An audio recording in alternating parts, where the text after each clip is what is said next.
pwede natin siyang gawing display sa lamesa habang try ko siyang paugatin siya dito bago ko siya tanim. Diba ang ganda niya? Akala mo para lang siyang plastic. Tanim ko lang to.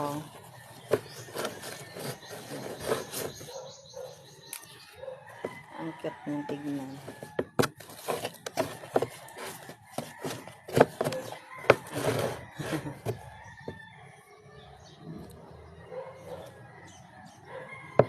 Cute.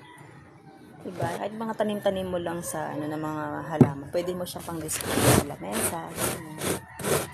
Ito din oh. Nakita na ko dito. Kakalipat ko lang. Pwede siyang gawing bonsai.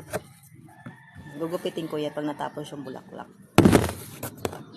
Yun lang.